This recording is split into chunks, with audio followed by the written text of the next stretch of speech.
سيد الرسل وخاتم الأنبياء وعلى آله وأصحابه الأتقياء أما بعد فأعوذ بالله من الشيطان الرجيم بسم الله الرحمن الرحيم ومن يتق الله يجعل له مخرجا ويرزقه من حيث لا يحتسب وقال النبي صلى الله عليه وسلم إن العبد لا يحرم الرزق بالذنب يصيبه أو كما قال النبي صلى الله عليه وسلم سبحان ربك رب العزة عما يصفون وسلام على المرسلين والحمد لله رب العالمين رب اشرح لي صدري ويسر لي أمري واحلل عقدة من لساني يفقهوا قولي قرآن پاک سورت طلاق دریم نمبر آیت او د نبی علیہ الصلوۃ والسلام یو ارشاد مبارک چې مسند احمد او ابن ماجه نقل کړی دی اللہ رب العزت او د الله محبوب پیغمبر صلی الله علیه وسلم په دې آیت او حدیث کې زموږ یو ډیره اهمه مسله چې دې وخت کې انسانان عموما او مسلمانان او پاکستانیان خصوصا ایت مخې ته ده هغه دا چې هر سړی نن جاړي فریاد کوي دا شکایت ته بے برکتی ده معاشی تنگی ده د رزق کموت ته دا یو جړا ده فریاد ده او کنن سړی وګوري نو تماما منډه شپه و ورځ تګ و دو محنت هم د دغه نه غیر چاپیره تاویږي چې معاشي طور خشم رزق زیات شي پیسې ډېره راشي برکت پیدا شي وغیرہ خو بېشک دا یو دنیاوي ضرورت دی خو اسلام د دې خلاف هم نه دی چې سړی د معاشي طور خني یو سړی دی په رزق کې بې برکتي بلکې برکت دی د دې دنیاوي ضرورتونه ښه خبره ده چې په سهولت او اسانتیا سره پوره شي بلکې د یو خوشحال ملک قوم ترقی یافته قوم او ملک او د خوشحالې سوسایټۍ او معاشرې نښه چې قرآن او سنت ښودلې ده هغه دا ده چې په کومه معاشره او سماج کې په کوم ملک او قوم کې عادلی انصاف امنی معاشي خوشحالي نو دا یو خوشحاله بهترینه معاشره کېدی شي معاشي تنګي ده یقینا دا معاشره کمزور معاشره ده عدل انصاف نشته امن نشته نو دا یو کامیابه معاشره نشي ګڼلی کېده بهرحال دا یو ضرورت دی انسانی خو د دغه ضرورت او د دې مسلې حل د قرآن او سنت او د شریعت پر سره سره مونږ خو دا جړه چې جاړو نو ورسره شپه ورځ هم په ځان یوه کړې ده بیا پای کې حلال او حرام ته نه ګورو خو چې ډېره راشي لاست خو قرآن سنت مونږ ته څه وایي د دې مونږ ته شریعت اسلام الله او رسول څه تعلیم را کړی دی موی چې یو خو زمونږ دین او شریعت دې ته په بد نظر نه ګوري چې سړی د معاشي طور خني خدي ښه خبره خوشحالي وي راحت وي آسانتیا وي بلکې قرآن پاک تذکری کړي دي د بعضو قومونو د بعضو کلو د بعضو علاقو قرآن پاک کې د یو کلی تذکره کوي او زیات تر دا ده چې مکه ده قرآن په یو مثال سره ویلی چې ضرب الله مثلا قریة آمنة مطمئنة یاتیها رزقها رغدا من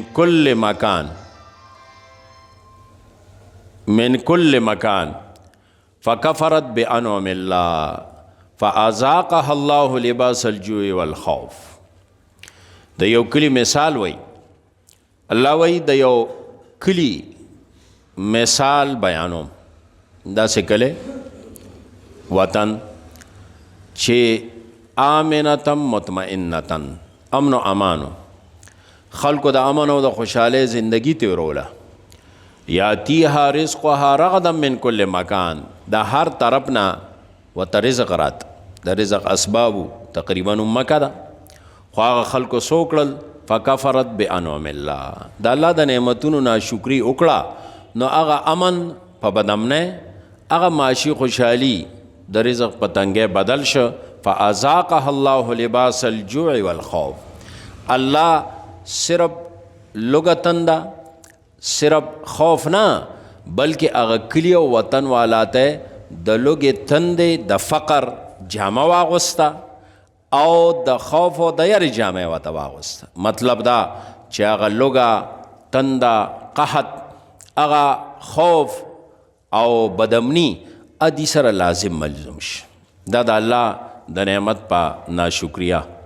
او دقسې قرآن دغه مکې والا ته کله دا وایي چې وګوره په کار دا ده چې تاسو د دې بیت الله د دې رب عبادت او بندګي وکړئ.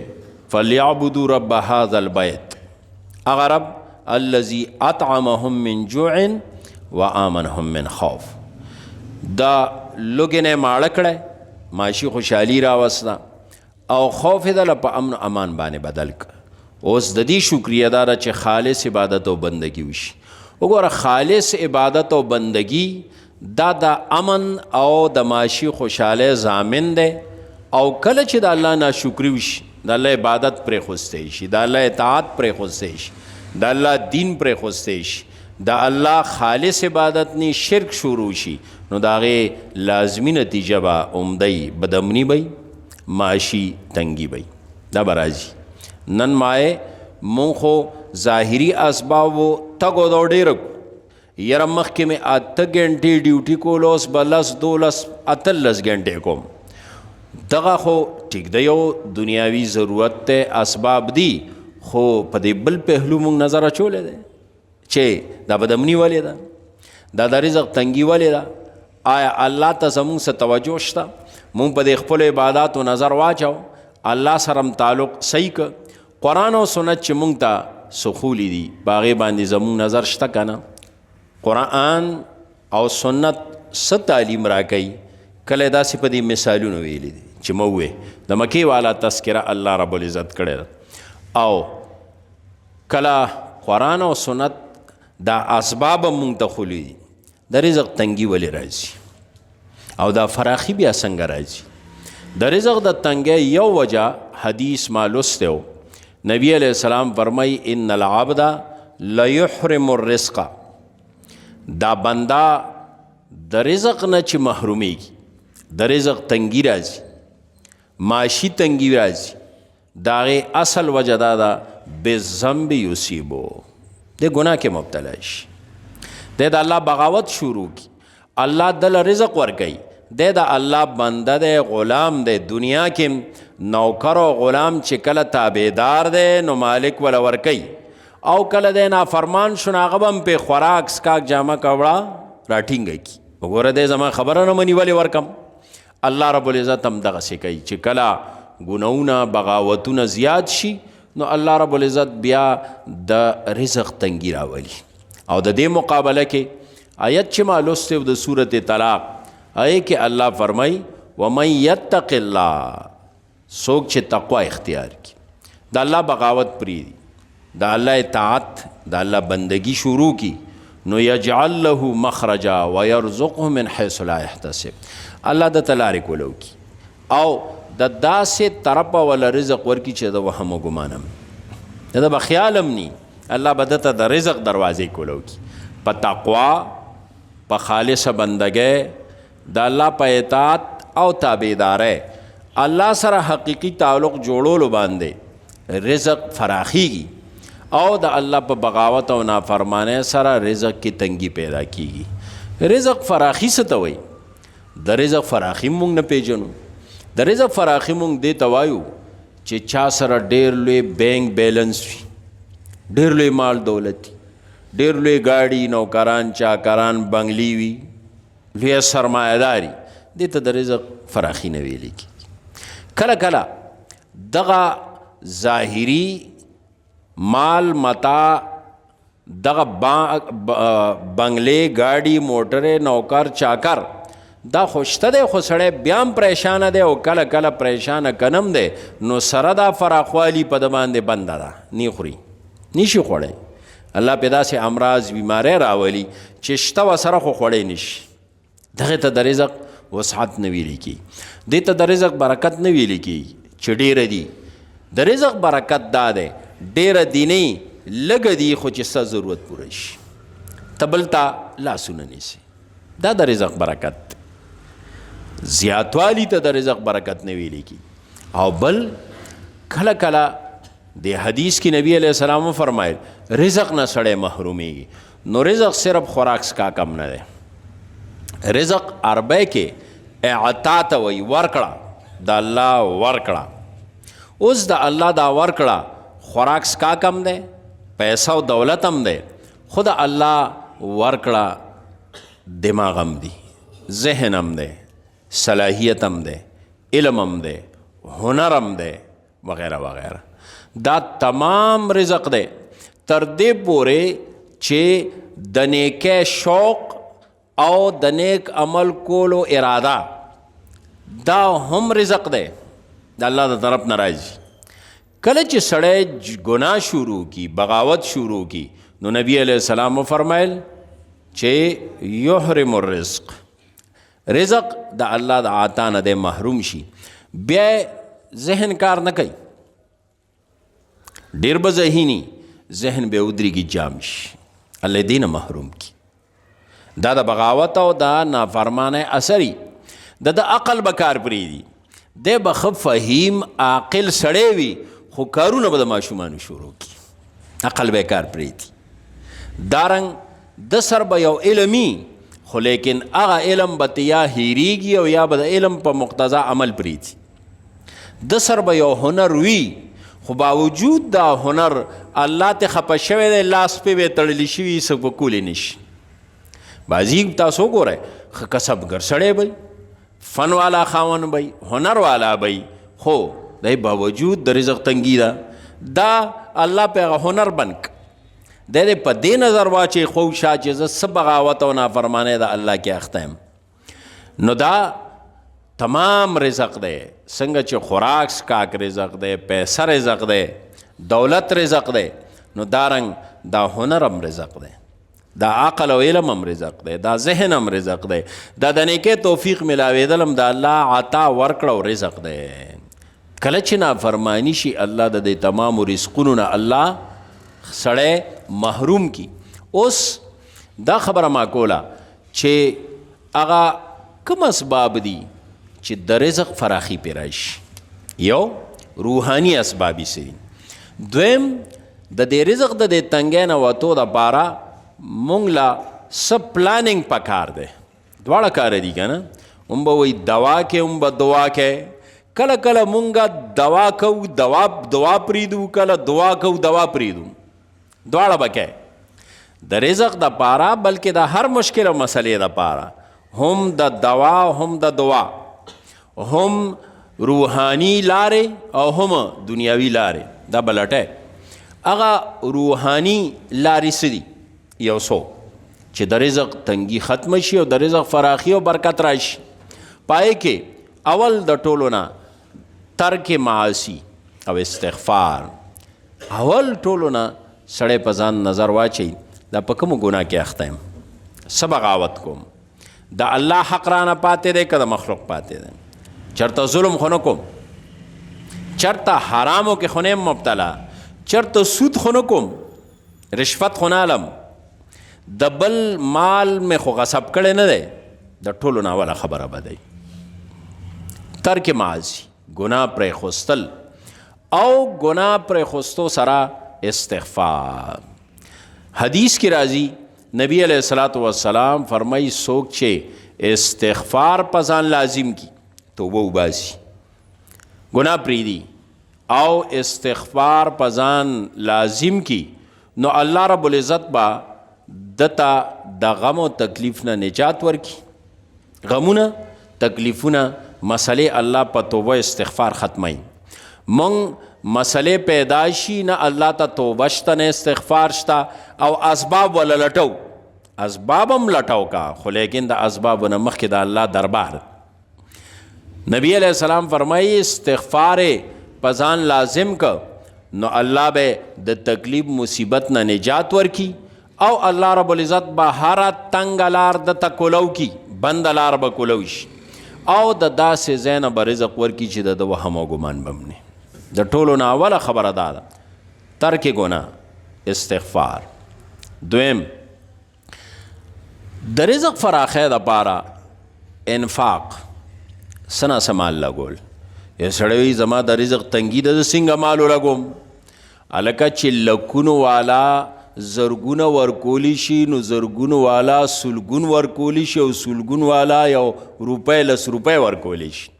انفاق دی ته نه وایي چې ته دې ډېرې ورکا څه ورکا په اخلاص باندې یو روپۍ هم ډېر لوی شی دی خو انفاق د انفاق دا عادت ځان کې پیدا کول غواړي ځکه د مال کې دا کمال دی او علم کې دا کمال دی. دا علم او مال چې څومره لګي دا به تا ته واپس راځي. علم لګوه خلکو ته خایا د دې برکت دا دی چې ته به ښه مولا کېږي تا له به الله ذهن نور کولاوی او کله تا علم خرج کول پرېښول بند یې که بس بند شو پتام بندېږي یوه. دویم مال کې دا کار دی مال چې څونه خرج کیږي نو هغه مره دا مال خرج کول ځان پسې مال راکاږي الله دله لارې کولاوی. کنجوس سړی بخیل سړی هغه څونه مال دباوی راغونډوي یې غوټې ورکوي هغه مره پې الله لارې بندوي. نو مال لګول انفاق د وس مطابق چې د وس مطابق سړی صدقه خیرات غریب غربا د دین په کار لګول د چا به د لکونو وسی د چا به د زرګونو وسی د چا به د سلګونو وسی د چا به د لس روپو وسی دا ټول انفاق. نو انفاق ضروری دی او حدیث کې مرازی نبی علیہ السلام فرمائی الله د خپل بنده انفاق قبلی مال چې ولګي صدقه خیرات او دا مال بیا ولا غټي څنګه غټي وی لکه څنګه چې تاسو د ساروی بچه د اوخ بچه اوساته او غټوي ته ګوره ساروی نه بچه پیدا شي ورکوټي دا مالک محنت کوي اخینه بیا اوخو غواو غوای سانډاو میخه جوړ شي. څنګه چې تاسو د ساروی بچه ورکوټي لویوي دقسې الله ستاغه یو روپۍ دی ولی نه لګېدلی دا الله غټي سونه غټي وی دونه غټي لکه د احد غر. زما ستا دغه یوې روپۍ انفاق په اخلاص چې په دین لګېدلی کو غریب مسکین ته ورکړی شوي هغه تا ته به روپۍ ښکاري تا ته به یو کجوره ښکاري تا ته به د روټۍ یو نواله ښکاري تا ته به یو ګوټه اوبه شربت ښکاري خو دا د الله دربار کې تر هغه غټېږي تر قیامته پورې چې د احد غر ته جوړ شي. نو د انفاق کې دا خیر برکت دی چې دا سړي ته نور مال را متوجه کوي. تیل لګوا اب واپس راځي تا ته. انفاق په مال دولت کې د خیر برکت ذریعه ده. دریم شی صله رحمی خپلولی پالل. خپلولی پالل دا د رزق دا فراخه سبب دی. رشتہ دارو سره رشتہداری پالل رشتہ دارو سره رشتہداری پالل د شریعت په دایره کې کا د شریعت نه خلاف کار کوي هغه کې خو نه شریکېږي خو د شریعت په حد کې دایره کې دننه رشتہداری پالل او بل دا رشتہداری پالل د الله د رضا دپاره دا نه چې دکې مې څه مفاد دی او څه غلا مې ده ورته او څه تمه مې ورته ده نو ځکه ورسره پالم هغه بل نه مې څه مفاد او مواد نشته نو هغه سره نه پالم نه رشتہداری او صله رحمی پالل دا د سړي رزق کې خیر برکت اچي رزق کې مچي او په عمر کې مچي. حدیث کې راځي نبی علیہ السلام فرمایي که تاسو دا غواړئ چې زما په رزق کې فراخي راشي، عمر کې برکت راشي، نو نبی علیہ السلام یې صلح رحمي وکړي، خپل ولي وپالئ. په دې سره الله د رزق فراخي پیدا کی. او څلورم شی د نعمت شکر استل. دا یو ډېر لوی عجیبه نسخه ده. دا هر شي د ډېرولو دپاره، د رزق د فراخۍ دپاره، د هر نعمت ډېرولو دپاره چې سړی د نعمت شکر وباسي. هغه نعمت غټ دی ورکوټی دی، ځکه په مونږ باندې د الله رب العزت نعمتونه واړه غټ دومره لا تعداد دي چې مونږ یې شمېرلی هم نشو. وما بکم من نعمت فمن الله. خو انشاءالله وګورئ چې دا څه دي، دا د الله نعمت دی. د خپو د نوک نیواله د سر ویښتو پورې او غیر چاپېره جسینو، دا د الله نعمتونه دي. خو د الله دا نعمتونه که غټ دي که واړه دي، په دې شکر استو سره الله دا نعمت زیاتی. یو سړي 10 روپۍ وګټلې، نن یې 100 وګټلې، 1000 وګټلې، دته به دا لږې ښکاري، په دې د شکر وباسي الله به د دې برکت پیدا کړي.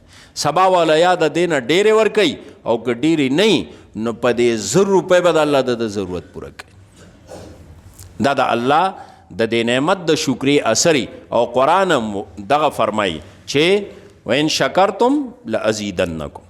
او پنځم کثرت ذکر. ذکر کې دا کمال دی، ذکر د الله عبادت هم دی. خدا دا چې په دې ذکر سره الله رب العزت په دې رزق کې فراخي پیدا کړي. ځکه په دې ذکر سره الله د انسان ته متوجه شي. نو چې الله متوجه شو، الله به د حاجتونه پوره کوي. کثرت ذکر، سار ماښام ذکر، د ذکر دپاره څه وخت، د ذکر څه اهتمام.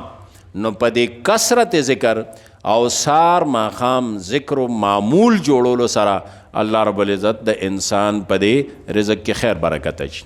او اخیری شپږم شی هغه قیام اللیل، د شپې پاسېدل.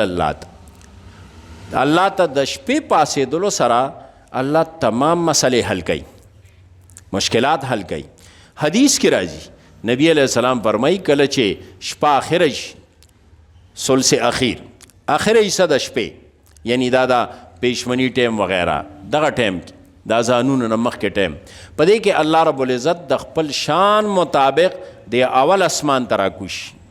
او دا وایي څوک بخنه غوښتونکی شته چې وبخم، څوک سوال کوونکی شته چې سوال قبول کم، څوک مغفرت غوښتونکی شته چې مغفرت یې وکم. الله خپله د آواز لګوي.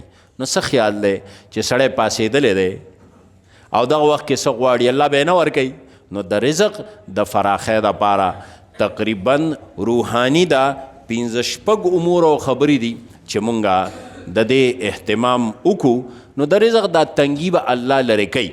او زمونږ چې دلته په دې ملک کې یا زمونږ د دې ماحول او زمونږ د دې عوامو کم د رزق تنګي او مسلې دي، نو د هغې یو روحاني حل لا دی. دویم ما وې د دې روحانیاتو سره سره دعا سره سره دوام پکار ده. څه ظاهري اسباب هم دي، هم خپلول غواړي. نو په دې به زمونږ مسایل حل کیږي انشاءالله. په هغې به را روانه جمعه خبره کوو. خو یو خبره به طور اعلان، زمونږ دلته الحمدلله روزانه ماسخام د قرآن درسي داسې هفتواري. نو یو بل ترتیب مونږ هغه ملګري چې کم داسې زیات مصروفي په مقني په ذهني تجارت د وجې، دکان د وجې، ملازمت د وجې مصروفي، نو هغې دپاره مونږ یو ماهانه درس شروع کړی دی، هغه د جومات مدرسې نه بهر، ځکه چې خوشا ملګري ورته په اسانه را رسي. زمونږ انشاءالله هغه ماهانه درس ابا 16 دسمبر باندې د منګل په ورځ ماښام مانځه نه تر ماسپښین مانځه پورې، او دا به په دې رنګ روډ باندې دلته 6 بجې تقریبا 6 بجې ماښام 6 بجې، ځکه مونځ وشي مانځه پسې ملګري راغونډېږي. نو دا نو 6 بجې تقریبا دغه درس به او دا به د رنګ روډ باندې د شاهي کلب چې ورته وایي شادي حال په دې کې به، ځکه چې هغې کې تعداد به ډېري دلته ځای کېږي نه، بل هغه سهولت یې اسانه د ګاډو وغیره دار څه انتظام MMC अस्पताल ته مخامخ. نو انشاءالله منګل پورس ماخام مانځنه بعد زمونږ دغه ماهانه درسي نو خپلم تاسو شرکتو کې او دارنګ نور مرګرو یار دوست احباب ته هم دعوت ورکړي. اقول قولی هذا. साहब के YouTube चैनल्स को सब्सक्राइब कीजिए और इनके ताज़ा बयानात के जरिए अपनी इल्मी, इस्लाही और फिक्री अबियारी करते रहिए.